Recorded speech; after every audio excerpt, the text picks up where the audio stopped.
Bismillahirrahmanirrahim. Allahumma sholli ala sayyidina Muhammad wa ala alihi wa sahbihi wa salim. Assalamualaikum warahmatullahi wabarakatuh. Jumpa dengan saya lagi, Neng Eva. Gimana kabarnya sahabat hikmah semuanya hari ini?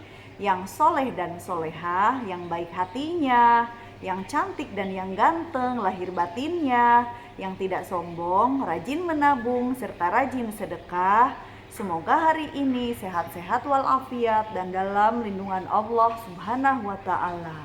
Dan semoga kita semuanya mendapatkan kucuran rahmat, keberkahan, dan keridhoannya, serta mendapat syafaat baginda Rasulullah Shallallahu Alaihi Wasallam, baik ketika di dunia maupun di akhirat kelak. Amin, amin, amin, ya robbal alamin. Awalu wajibin alal insani ma'rifatun ilahi bistiqoni. Dan yang pertama wajib bagi manusia adalah mengenal Tuhannya dengan yakin. Baik sahabat hikmah semuanya, sebelumnya saya akan mengingatkan bahwa video konten YouTube ini dibuat untuk umum dan bagi siapa saja yang mau mengambil pelajaran, manfaat, serta hikmah di dalamnya, serta untuk pertumbuhan dan perkembangan jiwa kita setiap harinya. Dan juga video konten YouTube ini dibuat tidak untuk merendahkan siapapun, serta tidak untuk menyinggung siapapun. Justru sebaliknya, di sini kita belajar berbenah jiwa, belajar menata jiwa, belajar membeningkan hati dalam rangka ketauhidan menuju Allah Subhanahu wa Ta'ala. So, semangat terus belajar berbenah jiwa, belajar berjuang melawan hawa nafsu kita sendiri. Serta video konten YouTube ini dikhususkan untuk para salikin dan para murodun, yaitu para pejalan ruhani atau seorang salikin yang memiliki niat serta itikad dan juga berusaha menapaki jalan ruhani menuju Allah Subhanahu wa Ta'ala dengan jalan thoriqoh, dibimbing oleh seorang guru yang mursyid di majelis-majelis thoriqoh di sekitaran kita ya. Karena ilmu tasawuf sudah bukan rahasia lagi, dan berdasarkan perkembangan zaman modern seperti ini, semua bisa di-share, semua bisa di-upload, semua bisa di-posting. Maka jika kita tidak membenahi jiwa kita dari sekarang juga, maka penyakit batin akan menguasai batin kita karena perkembangan teknologi modern. Maka seimbangkanlah syariat dengan hakikat. Insya Allah keimanan kita menuju keimanan yang sempurna atau iman insan kamil mukamil ya. Nah, sebelumnya kita telah membahas Al-Hikam dan juga membahas tentang riyadhah ya, bahwa riyadhah itu ada memang secara puasa 3 hari 3 malam, isinya hanya zikir dan sholat. Ada juga yang 7 hari 7 malam hanya zikir dan sholat tanpa makan, tanpa minum ya, namanya puasa ya, tanpa makan dan tanpa minum. Dan dalam bimbingan seorang guru yang mursyid, dan semua thoriqoh itu memiliki jalan riyadhah yang berbeda-beda, namun tujuannya sama, berjalan menuju Allah Subhanahu wa Ta'ala. Dan juga riyadhah harian adalah meredam hawa nafsu di dalam hati kita sendiri atau di dalam jiwa kita sendiri. Jadi riyadhah itu secara hariannya itu ya kita meredam hawa nafsu atau menenangkan hawa nafsu. Jadi ibadah batin seperti taubat, ikhlas, jihad, syukur, waro, tawakal, sabar, zuhud, sabar, ridho, tawadu, tapi kita barengi dengan riyadhah. Karena tanpa riyadhah ibadah batin ya ibadah batin, hawa nafsu ya hawa nafsu. Makanya kita imbangi setiap amalan ibadah batin kita barengi dengan riyadhah. Insya Allah kita akan mencapai al-nafs al-mutmainnah atau jiwa yang tenang. Nah, di sini sekarang kita akan membahas tentang tanda-tanda energi zikir nafas telah masuk ya. Nah, sesuai di dalam ayat Al-Quran Al-Baqarah, Bismillahirrahmanirrahim, fadzkuruni adzkurkum, washkuruli wala takfurun. Jadi ingatlah kamu kepadaku, niscaya aku ingat pula kepadamu, dan bersyukurlah kepadamu, dan janganlah kamu mengingkari nikmatku. Di sini sudah jelas, jika kita mengingat Allah, Allah lebih mengingat kita lagi, karena kita berjalan satu hasta, Allah berjalan menuju kita 10 hasta atau lebih gitu. Terus kalau kita bersyukur, ya bersama dengan kesyukuran itu kita ibaratnya itu selalu ingat, selalu qanaah, selalu bersyukur, maka insya Allah gerak langkah kita akan selalu dibimbing oleh Allah Subhanahu wa Ta'ala, bahkan di setiap hembusan nafas kita. Nah, makanya zikir itu terbagi. Karena ini pelajaran online, saya akan membahas 4 zikir saja ya, 4 tingkatan zikir. Selanjutnya hanya bisa dibahas secara face to face atau silahkan bertanya kepada guru yang mursyid di sekitaran kita gitu. Karena ini online hanya 4 yang saya bahas ya. Yang pertama zikir lisan. Zikir lisan kebagi ke dalam 2 tahapan, yaitu zikir lisan yang pertama ini zikir lisan lalai. Nah, zikir lisan lalai itu bagaimana? Kita wirid seperti membaca astagfirullahaladzim, la ilaha illallah, baca sholawat nabi, namun hati itu lalai dalam mengingat Allah. Jadi hanya lisan saja yang sibuk mengucap, tapi hatinya kosong. Ada yang mikirin hutang, ada yang mikirin cita-cita, ada yang mikirin kerjaan, ada yang mikirin anak, mikirin pasangan, mikirin segala sesuatunya gitu selain Allah. Maka itu disebut dengan zikir lisan. Nah, yang kedua zikir lisan. Nah, zikir lisan ini tanpa lalai, namun sesekali saja mengingat Allahnya. Contoh, membaca astagfirullahaladzim 10 kali, ya mungkin mengingat Allah hanya 5 kali atau 7 kali di dalam hatinya. Namun itu lebih baik daripada zikir yang pertama ya, zikir yang pertama yang zikir lalai itu. Nah, itu tidak apa-apa, teruskan saja, karena jika energi zikir lisan sudah masuk maka akan merambah ke nafas kita. Contoh misalkan kita narik nafas 7 detik, tahan napas 4 detik, keluarkan napas 7 detik. Maka setiap hembusan napas dalam menarik, menahan dan mengeluarkan nafas kita mengingat Allah. Nah, dalam sekian menit itu sudah berapa kali kita ingat Allah gitu kan.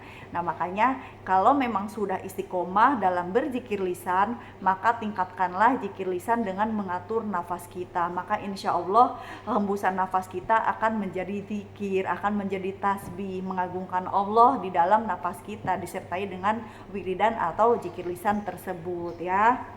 Nah, dan selanjutnya jika sudah istiqomah zikir lisan disertai dengan zikir nafas, insya Allah energi zikir itu akan masuk ke kolbi kita, sehingga kita berzikir tidak hanya lisan dan nafas saja, melainkan juga kita zikir disertai hadirnya hati, atau kita sebut dengan zikir hati. Jadi zikir lisan, zikir nafas, hatinya pun kita mengingat Allah gitu. Nah, itu salah satu tanda energi zikir nafas telah masuk. Nah, yang kedua, tanda energi zikir telah masuk adalah kita merasakan oksigen mengalir bersama aliran darah dari ujung kaki sampai ke ujung rambut, balik lagi, terus balik lagi. Nah, awal mulanya biasanya kalau contohnya itu ya sahabat hikmah, taruhlah kipas angin ya. Kipas angin itu kan kalau nomor 3 kan kenceng gitu ya. Nah, biasanya awalnya itu awal mula tanda energi nafas telah masuk itu ditandai dengan merasakan kencang gitu. Jadi terasa kencang aliran darah tersebut. Jadi kayak ser gitu ya. Ini ibaratnya, tapi nggak ada bunyi ser sih. Maksudnya ini hanya ilustrasinya gitu. Jadi seperti kalau kipas itu seperti kipas nomor 3 atau nomor 2 gitu. Jadi oksigen mengalir bersama aliran darah itu terasa kencang gitu. Tapi kalau sudah beneran masuk tidak kencang lagi, biasa lagi, itu mungkin hanya berlaku 1 jam atau 2 jam saja, atau 3 jam, atau mungkin bisa setengah malam kalau memang zikirnya pada malam hari gitu. Mulai dari kalau misalkan jam 3 sampai subuh ya berarti kan 2 jam 3 jam gitu ya. Nah, itu biasanya terjadi seperti itu gitu. Tapi kalau sudah terbiasa zikir nafas, aliran darah itu lembut gitu. Jadi oksigen mengalir bersama aliran darah dari ujung kaki ke ujung rambut, balik lagi itu terasanya itu lembut. Jadi seperti angin semeliwir ke kulit kita. Nah, begitupun kita akan merasakannya begitu lembutnya aliran darah mengalir bersama oksigen itu di dalam tubuh kita. Nah, berarti itu kalau sudah bisa merasakan seperti itu, berarti tanda energi zikir nafas itu sudah masuk. Nah, biasanya itu akan mudah lagi menembus ke zikir kolbi gitu ya. Namun untuk tentang zikirnya apa, silahkan di DM di IG atau di Facebook, atau misalkan yang tahu nomor WA saya gitu, yang sudah kenal dekat gitu, tanya jenis zikirnya apa. Tapi di sini saya tidak akan mengajarkannya gitu ya, karena memang untuk umumnya saja silahkan zikir la ilaha illallah disertai dengan turun naiknya nafas gitu bersama hembusan nafas kita la ilaha illallah boleh, atau zikir kolbi Allah Allah Allah boleh. Tapi ada yang lebih dari itu, karena di online saya rahasiakan ya. Nah, yang ketiga, tanda energi zikir nafas telah masuk, selain kita dapat merasakan oksigen mengalir bersama aliran darah kita dari ujung kaki sampai ke ujung rambut, dan juga pada saat kita menarik nafas, menahan nafas, maka zikir kolbi itu, zikir nafas itu akan masuk ke zikir kolbi. Kalau memang zikirnya Allah Allah Allah, maka pada saat kita menahan napas 4 detik, kan itu tetap, walaupun kita nahan napas, jantung itu tetap berdetak. Nah, biasanya detak jantungnya itu misalkan 4 detik, 4 kali detakan jantung, maka akan otomatis zikirnya itu akan bunyi sendiri di dalam jantung kita itu Allah, Allah, Allah, Allah gitu. Jika memang zikirnya Allah, Allah. Tapi kalau zikirnya la ilaha illallah, maka la ilaha illallah bunyinya, tergantung apa yang kita zikirkan gitu ya. Jadi itulah 3 tanda energi nafas, tanda energi zikir nafas jika telah masuk gitu. Jadi selain kita mendapatkan ketenangan batin, dan juga hati kita menjadi tentram, damai, dan juga selanjutnya lagi tanda energi zikir nafas telah masuk, yaitu terbebasnya hati kita dari penyakit iri dengki. Apa yang menyebabkan hati kita berat dalam menghadapi persoalan hidup, dalam menghadapi ujian, apalagi itu ujiannya itu ibaratnya berbagai tekanan-tekanan batin seperti depresi, iri, dengki gitu ya, yang bisa menyebabkan dada kita sesak berat gitu, itu akan plong gitu. Bahkan pada saat kita berzikir nafas ini, jika kita istiqomahkan ya, kita lagi masuk angin, perut kembung, itu otomatis sembuh. Pada saat aliran darah bersama oksigen itu mengalir, itu kembung itu otomatis sembuh gitu loh. Nah, jadi bisa energi zikir nafas ini bisa juga menyembuhkan berbagai penyakit, baik penyakit fisik maupun penyakit batin. Jadi itulah fungsi atau tanda-tanda energi zikir nafas telah masuk ke dalam ruhani kita ya.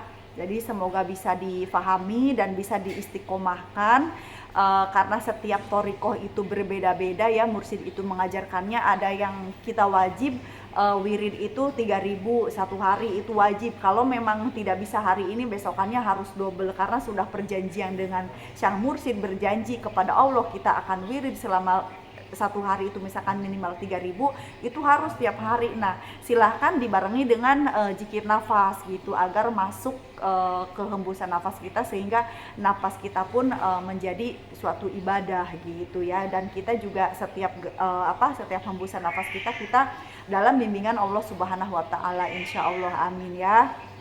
Nah, dan lagi energi zikir nafas ini kalau memang sudah kita istiqomahkan juga bisa mengobati berbagai penyakit batin. Tapi kalau seperti penyakit yang berat ya, misalkan yang harus diobatinya sekian bulan, itu biasanya ada terapi sendiri. Tapi itu biasanya mursyid yang sudah ibaratnya tuh sudah ketebus energinya, dan beliau ini spesialis zikir nafas yang untuk kesembuhan gitu. Cari mursyid yang seperti itu. Kalau misalkan penyakitnya mohon maaf seperti penyakit berat tuh kayak kanker gitu, kayak jantung, liver, atau apapun yang jenis-jenis penyakit berat yang sulit diobati oleh dokter pun gitu ya, ada yang sembuh dengan zikir nafas. Namun ini perlu spesifikasi lagi mursyidnya itu yang benar-benar ahli di bidangnya gitu, karena mursyid itu tidak semuanya bisa seperti ini. Kalau misalkan cuman masuk angin atau sakit perut doang, tanpa dibimbing pun kalau energi sudah masuk itu bisa sembuh gitu ya. Jadi intinya kalau misalkan energi zikir nafas sudah masuk ya tandanya seperti itu gitu. Terus misalkan kita sudah masuk lagi ke lebih dalam lagi, pada saat kita menahan nafas, jantung kita otomatis Allah Allah Allah Allah. Nah berarti itu sudah ada pesan atau sudah ada sinyal harus kita merambah lagi ke zikir kolbi. Zikir kolbi itu bunyinya Allah Allah Allah Allah Allah di dalam hati, kita sesuaikan dengan irama detak jantung kita. Maka insya Allah kalau tanda energi zikir kolbi sudah masuk pun, kita lagi diam, lagi nonton TV, lagi nonton YouTube, lagi bersama anak, bersama keluarga, lagi duduk, berdiri, insya Allah kalau kita konsentrasi sedikit saja, itu kita akan merasakan jantung itu bunyi Allah Allah Allah Allah Allah Allah, namun halus gitu. Jadi enaknya kalau kita istiqomahkan, maka energi zikir telah masuk, kita nggak perlu berzikir lagi. Misalkan nggak perlu berzikir, menyengajakan zikir itu udah pasti bunyi sendiri gitu. Tapi kalau misalkan sudah dirasa kok aku udah mulai kurang inget lagi gitu misalkan sama Allah, berarti itu energi zikir kan melemah. Kita tebus lagi, kita zikir lagi dengan wirid zikir lisan sampai masuk ke nafas, masuk ke kolbi. Jadi gitu. Jadi fungsinya wirid itu untuk memasukkan energi dari lisan ke nafas, dari nafas ke kolbi. Maka dari itu jangan pernah tinggalkan wirid, karena sababiah wirid kita bisa menjadi ahli zikir gitu ya. Nah cukup sekian dan terima kasih, semoga bisa difahami. Saya mohon maaf kalau ada kekurangan dan kesalahan dalam menyampaikannya. Saya hanya manusia biasa yang belajar dan terus belajar. Ambil baiknya dan buang buruknya, dan juga semoga bermanfaat. Wallahu a'lam bishawab. La haula wala quwata illa billahil aliyyil adzim. Minal aidin wal faidin, mohon maaf lahir dan batin. Wassalamualaikum warahmatullahi wabarakatuh. Orang baik pandai mengambil hikmah, sehat lahir dan batin is the best always.